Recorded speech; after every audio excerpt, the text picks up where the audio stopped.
Interview రూమ్కి వెళ్ళినప్పుడు door permission తీసుకొని లోపలికి వెళ్ళాక మళ్ళీ అక్కడ కూడా పర్మిషన్ ఇవ్వాలి వాళ్ళు, లైక్ కూర్చోటానికి. మనం అట్లా వెళ్ళిపోయి డైరెక్ట్ చైర్ మూవ్ చేస్తారు అనమాట. ఆ మూవ్ చేసేది కూడా సౌండ్ వచ్చేట్లు మూవ్ చేస్తారు. సో ఇవన్నీ ఏంటంటే ఇంటర్వ్యూర్ అబ్జర్వ్ చేస్తారు, మీ ఎట్లా ఉంది యాటిట్యూడ్ అన్నది కీన్ అబ్జర్వేషన్ ఉంటుంది అనమాట.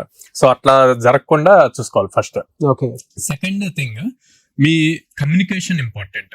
ఓకే, కమ్యూనికేషన్ అన్నప్పుడు ఎంత సింపుల్ గా షార్ట్ కట్ గా నీట్ గా మాట్లాడుతున్నాం అన్నది ఇంపార్టెంట్. వాళ్ళు అడిగేదానికి చాలా మంది క్లారిటీతో, అట్లా చాలా మంది చిన్న సింపుల్ క్వశ్చన్ అడిగినా కూడా ఒక 3-4 వర్డ్స్ లో అయిపోయేదాన్ని సాగదీస్తారు, మల్టిపుల్ పాయింట్స్ చెప్తూ ఉంటారు. సో అది కరెక్ట్ కాదనమాట. ఎప్పుడు ఇంటర్వ్యూ అయిపోయే వరకు కూడా ఫేస్ లో స్మైల్ మెయింటైన్ చేయాలి. ఆ స్మైల్ ఉంటే అది ఒక పాజిటివ్ ఇంప్రెషన్ క్రియేట్ అవుతుంది, కాన్ఫిడెన్స్ లెవెల్స్ కనిపిస్తాయి అనమాట. ఇవన్నీ మిస్ అవుతూ ఉంటాయి. నెక్స్ట్ వచ్చేసి నెగిటివ్ వర్డ్స్ యూజ్ చేయకూడదు ఇంటర్వ్యూలో. అంటే నెగిటివ్ వర్డ్స్ అంటే నాకు తెలీదు.